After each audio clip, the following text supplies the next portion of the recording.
quizá de estos 80 libros o algunos más haya sido la obra que ha tenido el mayor impacto, que es Cartas a una estudiante de Derecho, obra editada también en Ecuador y en otros países donde ha aparecido, incluso en varios idiomas, en fin.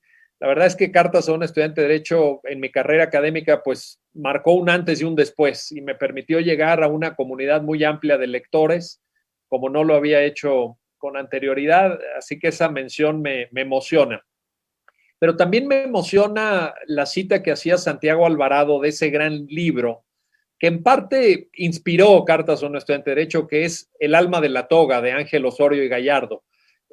Ángel Osorio marcó la deontología jurídica del siglo XX. Me parece que El alma de la toga de Osorio nos abrió los ojos a muchos de nosotros respecto a la complementariedad que tiene el saber derecho desde el punto de vista técnico y el tener una actitud ética y una actitud de compromiso social y de realización de valores que va de la mano con lo técnico jurídico.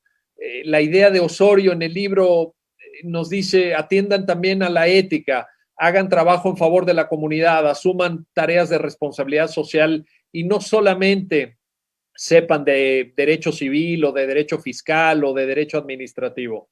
Y ese mensaje del alma de la toga, yo leí el libro cuando estaba en la carrera, me marcó profundamente y me dio a entender que no bastaba meterse en los códigos, en las leyes, en las constituciones, en la doctrina jurídica. Claro, y esto no le resta importancia y esa tarea es insoslayable, pero además el aspecto deontológico en el ejercicio profesional que Osorio pone en el libro de manifiesto me parece que es algo muy importante y en buena medida de eso vamos a hablar justamente. Gracias a todas y a todos, los saludo con mucho afecto desde la Ciudad de México y voy a intentar contestar a la pregunta de cómo ser un buen profesional del derecho, cómo ejercer con esta responsabilidad nuestra profesión.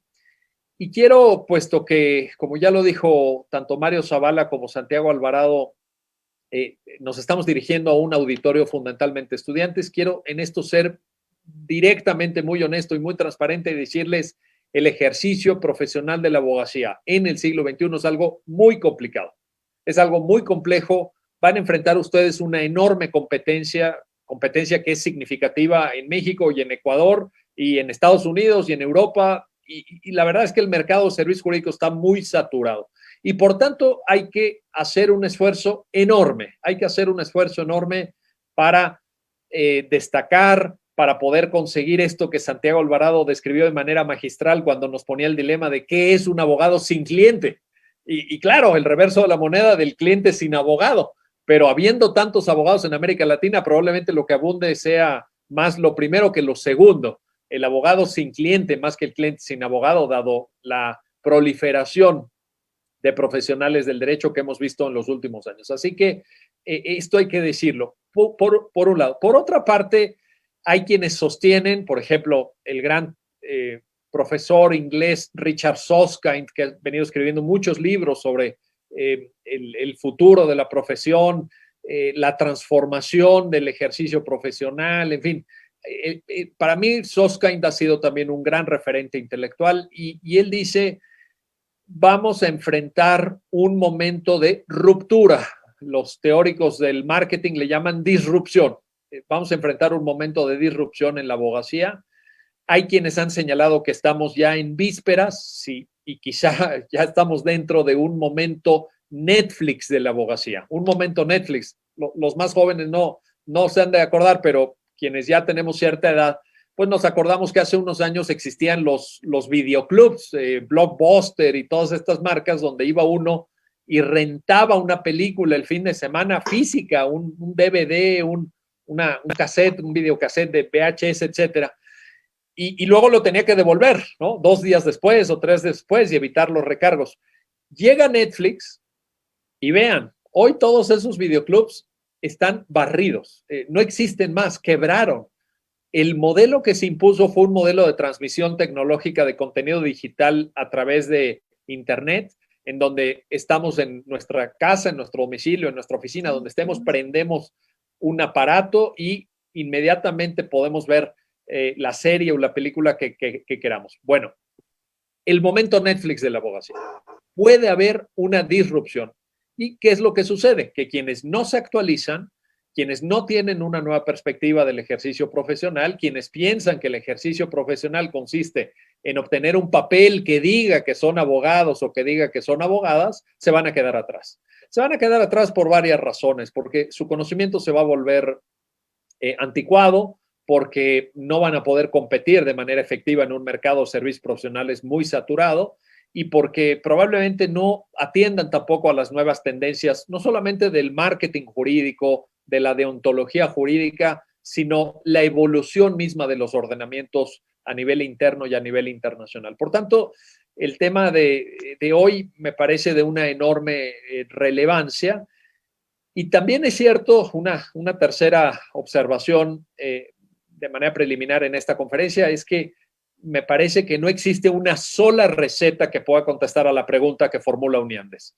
Me parece que nadie puede sentirse poseedor de la verdad para contestar a la pregunta cómo ser un buen abogado.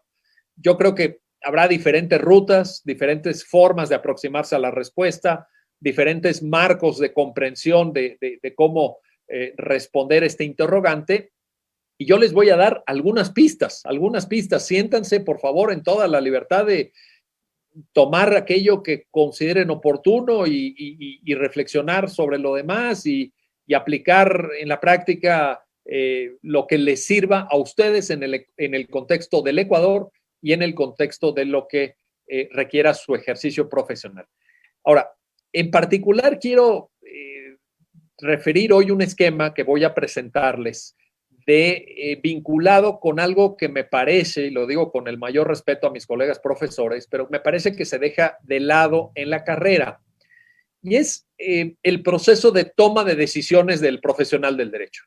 Porque, por ejemplo, en los cursos de argumentación jurídica, ya por ahí Santiago Alvarado mencionaba a Manuel Atienza, que es la gran referencia, pero, por ejemplo, en los libros de Atienza, que es un profesor tan admirado, yo me he beneficiado muchísimo de sus libros, de su obra, y además es un muy buen amigo, etcétera, pero Atienza, en los libros de argumentación jurídica, presenta los ejercicios argumentativos como si fueran de una forma u otra un tanto automáticos, como si no enfrentara al abogado dilemas, dudas, suspicacias, como si no, cuando nos vamos a dormir, dijéramos que hice bien, hice mal, planteé adecuadamente los argumentos o no. Está uno plagado de incertidumbres en la práctica.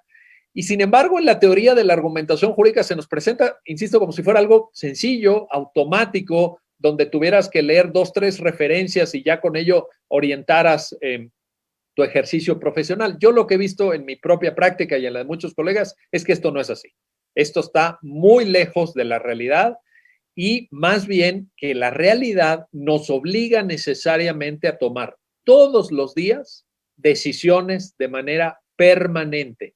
Y esas decisiones, ¿qué suponen? Optar, suponen decidir, voy por esta vía o voy por la otra vía, uso este recurso, no uso este recurso, puedo negociar con la contraparte, no puedo negociar, en fin, ahora se los voy a explicar, pero fundamentalmente en esta intervención lo que quiero es presentarles un esquema que preparé para ustedes de 8 pasos que nos van a ayudar dentro de la pregunta grande formulada por Uniandes de cómo ser buenos abogados, nos van a ayudar precisamente a tomar mejores decisiones. Y los 8 pasos para tal efecto son los siguientes. Primero, lo que hay que hacer es definir el verdadero problema. Primer paso para tomar buenas decisiones, definir el verdadero problema. Y aquí subrayo la palabra verdadero problema, porque a ustedes les va a pasar, jóvenes, lo mismo que nos ha pasado a Mario Zavala y a Santiago Alvarado y a un servidor en nuestro ejercicio profesional, que es el hecho de que el cliente, cuando llega a la primera consulta, te plantea lo que él cree que es el problema que tiene, Y nuestra responsabilidad como abogadas y abogados es darle un cauce jurídico y una comprensión analítica a ese planteamiento del cliente para decir, no, el verdadero problema que usted tiene es este. Y hay veces, ¿y esto de dónde deriva o de dónde viene? Bueno, A todos nos ha pasado, los que ya llevamos unos años en el ejercicio profesional, hemos visto un gran cambio en los años recientes porque los clientes llegan, permítanme la expresión muy, digamos, cotidiana, no técnica, los clientes llegan ya googleados, ya llegan googleados. ¿Qué quiero decir con esto? Los clientes ya se metieron a internet y indagaron sobre el alcance de su problema o se metieron a un foro de Facebook y dejaron una pregunta en un grupo de abogados y nunca falta el colega que tiene mucho tiempo libre y se pone a contestar, en fin. Y entonces llegan a esa primera consulta y te hacen una primera exposición donde ellos asumen que tienen una comprensión del problema. Esto puede ser más o menos acorde a la realidad del ordenamiento jurídico, no. En mi experiencia, casi siempre el cliente está equivocado. Lo cual no quiere decir que nosotros se los planteemos de esta manera, ni que respondamos de una manera abrupta o descortés o poco empática con el cliente, pero sí hay que reconducir muy bien al cliente porque definir el verdadero problema es aquello que nos ayuda como un primer paso a tomar una buena decisión y que nos ayuda también a contestar a la pregunta sobre qué debo decidir. Les pongo un ejemplo. Hace unos años llegó una señora a mi despacho y me dijo, oiga, me recomendaron con usted y me dijeron que usted me podía ayudar porque tengo el problema de que mi esposo, con el que llevo casado, no sé, ya casada no sé cuántos años, etcétera, pues resulta que se fue de fin de semana con una jovencita a Acapulco, ¿verdad? Que es un puerto muy bonito en el Pacífico mexicano, Acapulco, la ciudad de Acapulco. Y entonces, lo que quiero pedirle, licenciado, me dijo así nos decimos los abogados en México, ¿verdad? Licenciado. Entonces me dijo la señora, lo que quiero pedirle es que me ayude a meter a la cárcel a mi esposo. Quiero que se vaya a la cárcel mi esposo, porque mire, es un desgraciado y se fue de fin de semana. Entonces la señora, en fin, como ustedes podrán imaginar, se explayó con un conjunto de adjetivos para su todavía esposo y me dijo, quiero que lo meta usted a la cárcel, ¿no? Bueno, ¿qué pasaba? ¿Qué pasaba con ese planteamiento? En primer lugar, la conducta del esposo puede ser inmoral, puede ser abominable, puede ser reprobable, en fin, pongamos todos los adjetivos que queramos, pero ciertamente a la luz del ordenamiento jurídico mexicano, por lo menos, no era penalmente relevante. O sea, no se puede desprender de esa conducta una consecuencia jurídico penal. Entonces yo, la primera tarea que tuve, evidentemente, es explicarle a esta señora, mire, lo que hizo su esposo, pues no amerita una pena privativa de la libertad, ni siquiera una medida cautelar privativa de la libertad. Por tanto, esta idea que usted tiene, lo que usted me está solicitando, no se puede. ¿Qué sí se puede? Bueno, esa conducta a lo que sí da lugar en términos del ordenamiento jurídico mexicano vigente es a una disolución del vínculo matrimonial. Señora, lo que hizo su esposo da lugar perfectamente a que planteemos una demanda de divorcio. Si en ello le puedo yo servir y le puedo yo ayudar y coadyuvar, adelante, cuente con mis servicios, pero ciertamente no plantear un tema que es un tema que aflige en este caso a esta señora, pero que no tiene relevancia penal. Por tanto, definir, ojo, y subrayo la palabra, el verdadero problema, porque esto nos va a ayudar como un primer paso para saber sobre qué debo decidir. El segundo paso para tomar buenas decisiones es determinar tus objetivos, Aquí también hay una pregunta que vale la pena plantear y que si nos tomamos en serio este proceso de toma de decisiones podremos resolver adecuadamente, que es ¿qué objetivo o finalidad estamos persiguiendo? En este sentido, para poder contestar a esta pregunta hay que tomar en cuenta que la decisión tiene un carácter instrumental en el ejercicio de la abogacía. ¿Qué quiero decir con esto? Que la decisión sirve únicamente en la medida en que nos permita alcanzar un objetivo, que nos acerque a la meta, que nos acerque a aquello que verdaderamente queremos lograr. La decisión no es un fin en sí mismo, la decisión es una herramienta. Por tanto, hay que tener claro el fondo del tema, hay que tener claro ese objetivo porque si no tenemos un objetivo, pues da igual la dirección en la que vayamos, como muy bien se expuso en este cuento fantástico de Alicia en el País de las Maravillas, ¿verdad? En ese sentido, me parece que hay que recordar que la mayor parte de clientes lo que pide de nosotros es solucionar un problema. A mí me desespera que todavía hoy escucho, al menos en México, a muchos profesores, a muchos formadores de las jóvenes generaciones de abogados que inducen a los estudiantes a una visión solamente litigiosa del ejercicio profesional. Esto es un grave error. No solamente es un error porque el ejercicio profesional es mucho más rico que el litigio, sino que es dañino para el ejercicio profesional, es dañino para la economía de los países, es dañino para el prestigio de los abogados y las abogadas. El abogado tiene que enfocarse en una cosa: resolver problemas. Ese tiene que ser el objetivo. Por tanto, teniendo claro esto, hay que enfocarnos en nuestras capacidades de resolver problemas.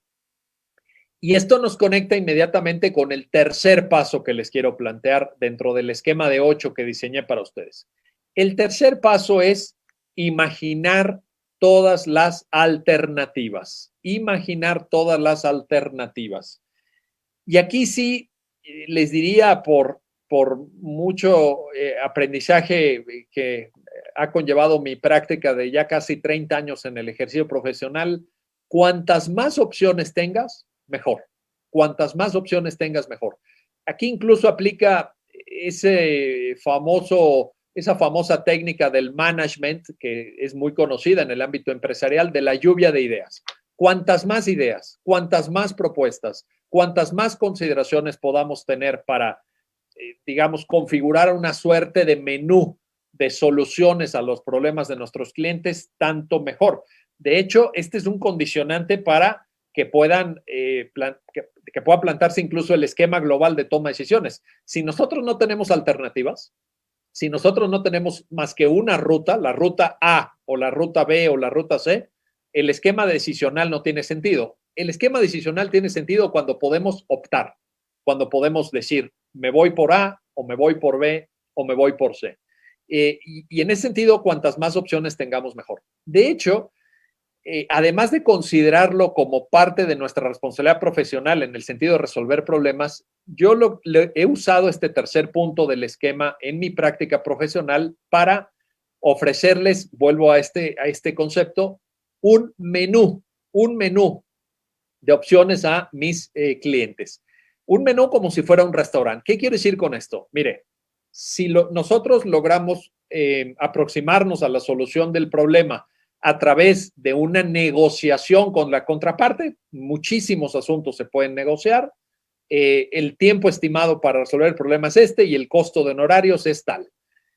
Si nos vamos a un esquema intermedio, todavía no litigioso, por ejemplo, un arbitraje, una mediación, una conciliación que involucra ya la participación de un tercero, a diferencia de la negociación que es entre las partes, todos estos esquemas de medios alternos de solución de controversias implica la participación de un tercero. Bueno, probablemente el tiempo que nos lleve dar con la respuesta es tal y los honorarios que significará el costo económico para ustedes X. Y entonces ahí hay una segunda opción y luego una tercera opción que ya consiste propiamente en una vertiente litigiosa. Es decir, si tenemos que ir al litigio, entonces el tiempo que nos va a tomar aproximadamente es tanto y los honorarios son tantos, y ahí incluso podemos hacer un planteamiento de honorarios vinculado a veces con las etapas procesales. El honorario es tanto si llegamos a una primera instancia, pero cambia si llegamos a una segunda instancia o incluso si se tiene que plantear un juicio de amparo como un medio de protección extraordinaria de derechos humanos, o puede plantearse un esquema de honorarios fijado en el tiempo, ¿no? Por ejemplo, un pago mensual regular con una cantidad fija, o puede plantearse un bono de éxito. En fin, no es el tema de hoy. Ya en otras ocasiones he conversado con la comunidad de Uniande sobre los honorarios profesionales de los abogados, pero sí es algo que hay que tomar en cuenta. Y yo les sugiero, esto ya es un punto de mi experiencia práctica, para que no cometan los mismos errores que yo cometí cuando empezaba, sí sugiero hacer esta presentación con gran transparencia, con gran honestidad al cliente y procurar que en la firma del contrato de prestación de servicios profesionales quede establecido, uno, que se le expusieron al cliente las opciones, y dos, que el cliente fue el que eligió la opción.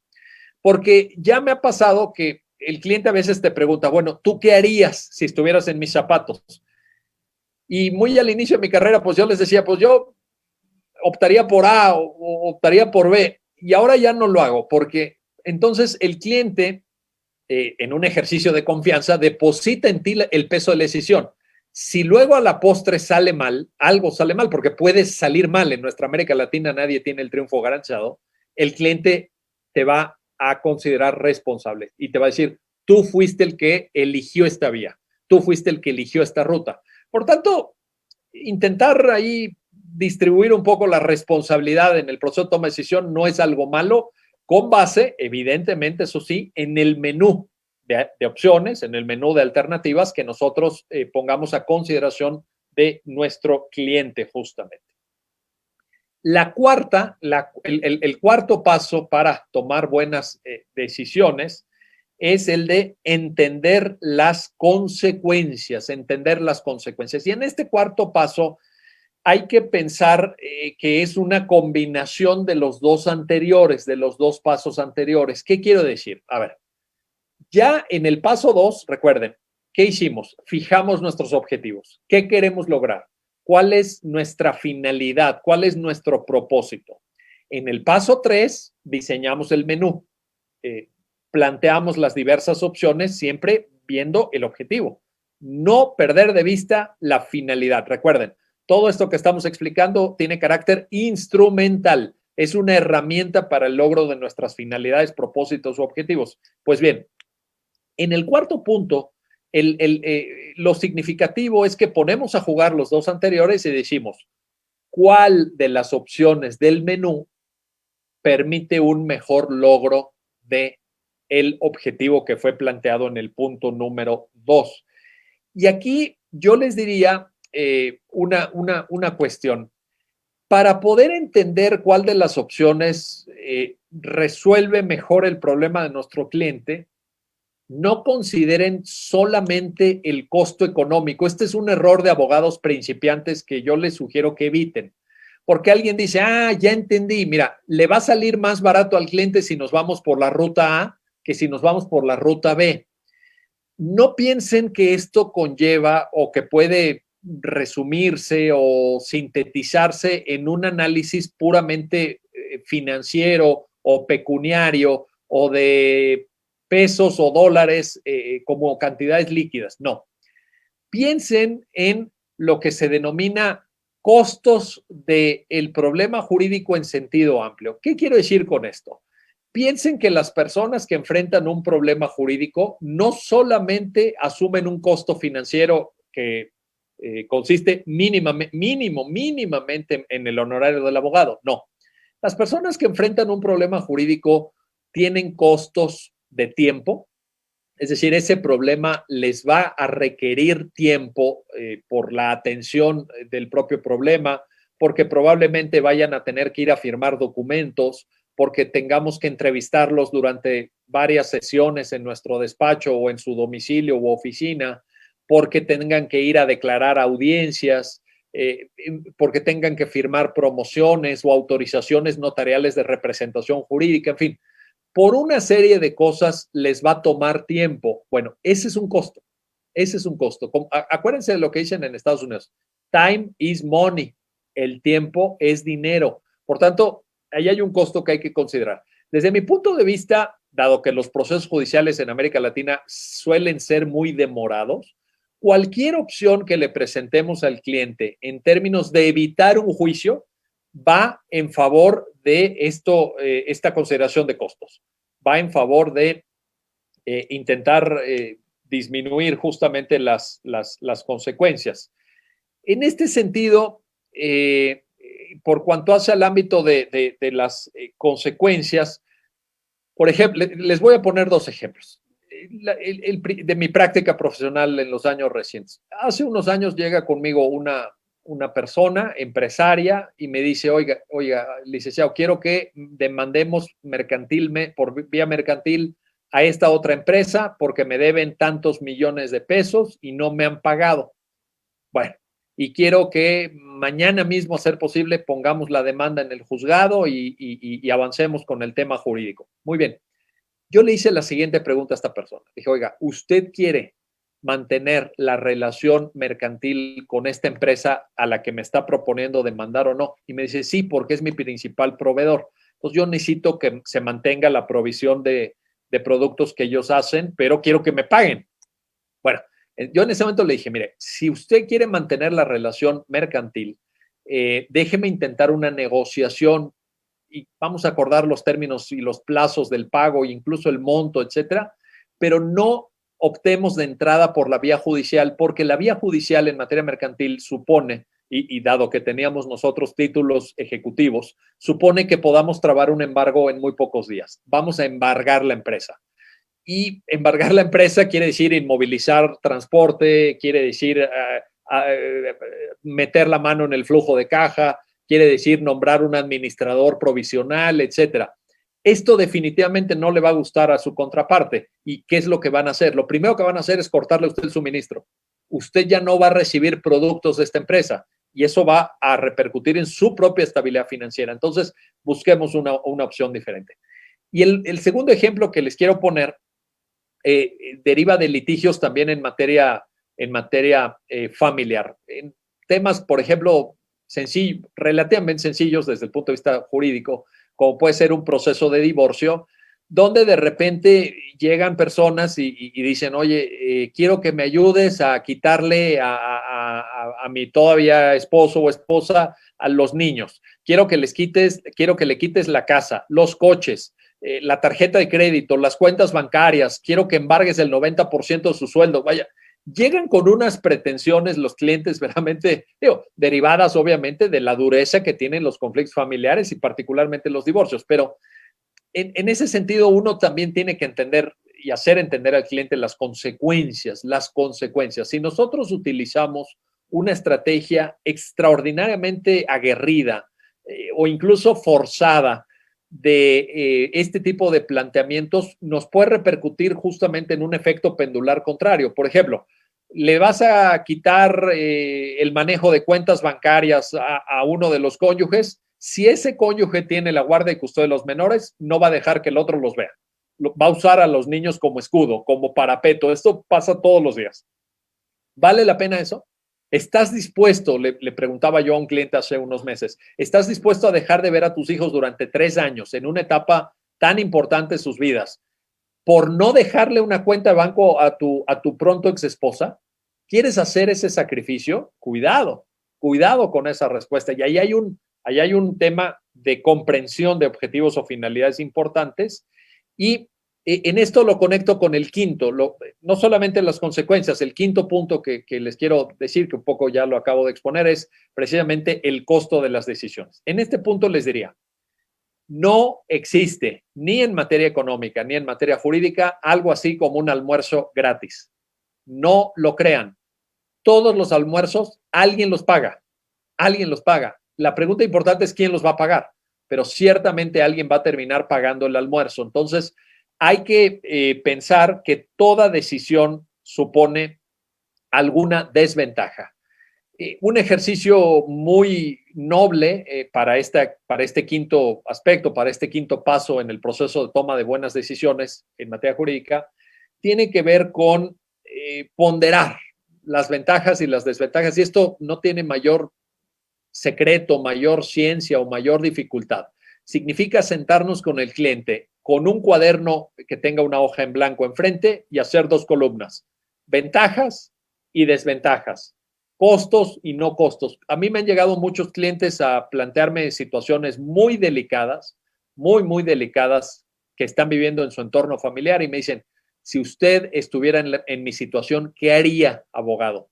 ¿Qué haría, licenciado? ¿Se divorciaría o no se divorciaría? ¿Tomaría esta medida o no tomaría esta medida, etcétera? Y es muy difícil dar esa respuesta. Es muy difícil que nosotros podamos asesorar en decisiones importantes para sus vidas a los clientes. Nosotros sabemos de derecho y ahí podemos orientar, podemos advertir al cliente sobre las consecuencias de tomar determinada decisión o de optar por cierto curso de acción, etcétera. Pero es muy difícil decirle al cliente divórciese o no se divorcie o aguante que ya le fueron infiel y le van a volver a ser infiel 1, 2, 3 o 5 veces, aguántese. No, eso yo creo que es muy difícil, no debemos hacerlo. pero sí asumir las consecuencias, los costos, las ventajas y las desventajas. Una vez que se completa esta hoja en blanco, una columna de ventajas, una columna de desventajas, ver ahí qué costo tienen esas desventajas, asumiendo algo, y en esto hay que ser muy honestos con los clientes. No hay decisiones gratuitas. No hay, al menos en mi experiencia, no hay decisiones perfectas en materia jurídica.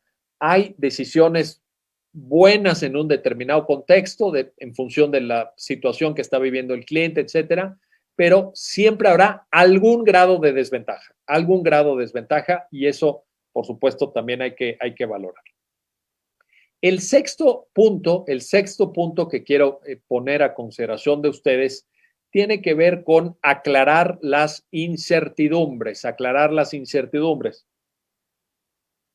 Con esto quiero decir que hay que hacer un trabajo muy responsable, muy detenido en el ámbito de nuestra competencia profesional, en nuestro despacho, para intentar tener toda la información posible alrededor del caso, de tal suerte que trabajemos con la mayor certeza posible.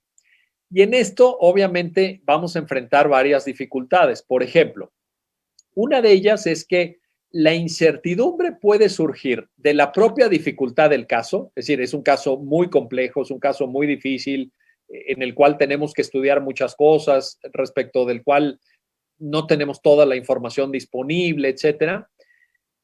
Y entonces la naturaleza del caso puede ser una primera fuente de incertidumbre, pero puede haber una segunda, frecuente desde mi experiencia, fuente de incertidumbre, que consiste en que el cliente te cuenta lo que quiere contarte del caso. Entonces el cliente se reserva cierta información del caso, el cliente muchas veces no te comparte todos los documentos o no te cuenta las cosas como fueron, etcétera. Y tú como profesional del derecho no puedes confiar, no puedes estar en una situación de ingenuidad, incluso frente a tu propio cliente. Tú tienes que trabajar, y este es el sexto punto de los 8 que les quiero presentar, tú tienes que trabajar para aclarar en la medida de lo posible, o mejor dicho, disminuir las incertidumbres. Entonces, esto, a ver, y aquí sí lo digo con todas sus letras, ojo, señalé disminuir las incertidumbres, no eliminarlas, porque yo creo que en el ámbito del trabajo jurídico en América Latina siempre vamos a trabajar con un alto grado de incertidumbre. Por más que te empeñes, por más que estudies el asunto, por más que calibres con detalle tus posibilidades de éxito, siempre va a haber temas que no conozcas. ¿En qué juzgado va a caer el asunto? La estrategia litigiosa de la otra parte, una eventual presencia de actos de corrupción que demora mucho la solución de asuntos por la corrupción que hay, ya sea de carácter doloso, porque aceptan dádivas, porque aceptan sobornos, o de carácter culposo cuando un servidor público asume un cargo para el cual no está preparado, que también me parece un acto de corrupción, aceptar algo para lo que no estás preparado y respecto de lo cual no tienes la menor idea. Entonces, yo creo que en esto tenemos una gran responsabilidad, tenemos una gran tarea, pero siempre trabajando bajo una premisa. Las incertidumbres en América Latina, repito, se pueden disminuir. No creo, sinceramente lo digo, no creo que se puedan eliminar. Pero bueno, si bajamos las incertidumbres de un 80% a un 40%, mejor todavía. Esto requiere análisis, requiere trabajo, requiere concentración y requiere mucho tiempo estudiando los asuntos. El séptimo y penúltimo aspecto del proceso de toma de decisiones tiene que ver con pensar en la tolerancia al riesgo. Que me sugirió mi abogado y así se planteó, etcétera. Pues sí, pero vea lo que cuesta una mala asesoría jurídica. Vean lo que cuesta no asumir un correcto proceso de toma de decisiones, en particular en el aspecto séptimo que estoy mencionando de la tolerancia al riesgo. El octavo y último paso que hay que seguir para tomar buenas decisiones, y con esto voy acercándome ya a mis planteamientos conclusivos, es que hay que considerar las decisiones relacionadas. Hay que considerar las decisiones relacionadas. ¿Qué quiero decir esto? ¿Qué quiero decir con esto? Que cuando tú tomas una decisión en materia jurídica, estás generando, para ponerlo en términos coloquiales, un efecto dominó. Piensen en una pieza de dominó levantada uno junto a la otra. Cuando cae la primera, aquí está tu decisión inicial, cae la primera pieza y esta primera pieza empuja a la segunda y la segunda empuja a la tercera y así sucesivamente. Este es el octavo punto. Hay que considerar las decisiones relacionadas. Lo que tú decidas hoy afectará tus decisiones de mañana. Lo que quieras lograr el día de mañana estará necesariamente influido y en algunos casos determinado por lo que tú decidas hoy. Por tanto, hay que pensar que esto tiene efectos que se proyectan más allá del caso concreto. Les pongo un ejemplo también tomado de mi propia experiencia profesional, pero que seguramente lo compartimos con muchos abogados y abogadas.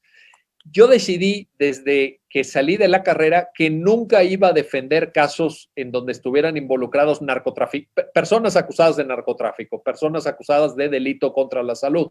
En México este es un tema muy delicado. Ustedes lo saben, lo han visto, los cárteles de la droga, bueno, son muy poderosos y generan un riesgo que todos conocemos para el Estado mexicano. En ese sentido, yo tomé esa decisión.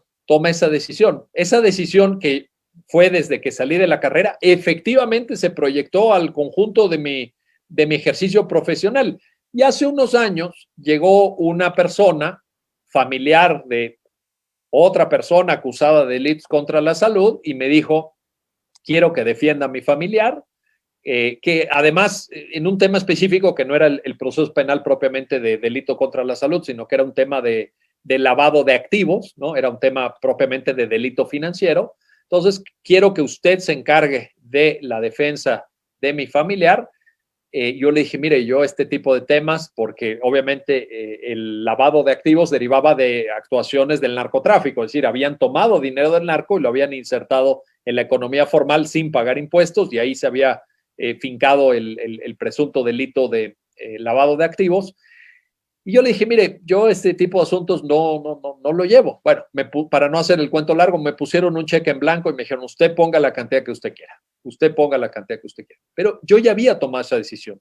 Y esa decisión inicial de no hacerme cargo por los riesgos personales, familiares que esto conlleva, determinó el curso de acción al cual yo me apegué en términos de mi propia ética profesional muchos años después. Sin embargo, creo que esa decisión inicial es una de las más afortunadas que he tomado en mi vida. Y es algo que me permite dormir tranquilo y es algo que me permite disminuir el riesgo. Nunca estamos exentos de cierto riesgo los abogados, pero disminuir el riesgo de asumir ciertos casos. Porque como yo siempre le digo a mis amigos abogados que sí llevan casos de narcotráfico, les digo, a ver, aquí el problema es que sabes cuándo entras en la defensa, pero lo que no sabes es cuándo sales, ¿no? Cuando te separas del cliente, porque el cliente en este tipo de delitos siempre te comparte información muy sensible. Tú como abogado te terminas enterando de temas de cuentas de banco, te terminas enterando de movimientos empresariales, te terminas enterando de quiénes son sus socios, te terminas enterando de quién es su familia o sus familias, porque suele haber ahí una pluralidad familiar muy marcada en el estilo de vida de los narcotraficantes, en fin. Y por tanto, esta decisión tuvo un efecto que repercutió y repercute todavía a lo largo de mi carrera, pero creo que es algo que fue afortunado, creo que es algo que vale la pena considerar y por tanto en este octavo punto ver el carácter sistémico de la decisión. La decisión no se da en el vacío, la decisión se da en un conjunto de aspectos que tú tienes que considerar. Unos son pasados, otros son actuales y otros son futuros, pero nunca te debes olvidar de ese carácter sistémico o interrelacionado de cada decisión. Concluyo en 2 minutos más con lo siguiente. Este proceso toma decisiones de estos 8 puntos, que por cierto voy a resumir de una vez, que son los siguientes. 1, definir el verdadero problema. 2, determinar tus objetivos. 3, imaginar todas las alternativas. 4, entender las consecuencias. 5, determinar el costo de las decisiones. 6, aclarar las incertidumbres. 7, pensar en tu tolerancia al riesgo. 8, considerar las decisiones relacionadas. Este proceso que acabo de delinear con ustedes puede estar influido, y con esto quiero terminar, por lo que los expertos en psicología llaman los sesgos cognitivos. Los sesgos cognitivos. ¿Qué es un sesgo cognitivo? Un sesgo cognitivo en psicología es una comprensión de la realidad errada. Es un entendimiento del problema partiendo de premisas equivocadas. No estamos leyendo bien el problema. Y los sesgos cognitivos determinados por la ciencia psicológica son muchos y muy abundantes, pero lo que nos ponen de relevancia para el tema que hoy nos convoca es que tenemos que estar alertas respecto de nosotros mismos. Tenemos que estar alerta para no caer en este sesgo cognitivo. Por ejemplo, un sesgo cognitivo tradicional del cual casi nadie se libra, en ningún ser humano está ajeno a esto, es cuando escuchamos en un reclamo comercial la palabra gratis, la palabra gratuito. Ahí se activa un resorte psicológico y decimos, ya no valoramos exactamente, ¿no? Siempre me gusta poner en clase el ejemplo de cuando visitamos en una ciudad extranjera un museo con nuestra familia y vamos el día en que es gratis la entrada. ¿Y qué pasa ese día que es gratis la entrada? Una fila enorme para poder cruzar la puerta del museo, los cuadros más significativos llenos de personas, miles de japoneses y asiáticos tomando fotos y empujándote y no puedes ver las obras y no puedes disfrutar. ¿Y qué fue lo que te ahorraste? A lo mejor te ahorraste 10, 12, 15 dólares o 20 dólares. Pregunta, ¿valió la pena? Estás en un país extranjero, estás ante uno de los mejores museos del mundo. Por ahorrarte 15 dólares, ¿valió la pena hacer esa fila enorme? Estar ahí horas con tus hijos, con tu familia, etcétera, al sol, al rayo del sol. Yo creo que no. Yo creo que no. Pero ¿qué pasó ahí? Sesgo cognitivo de la reacción ante lo gratuito.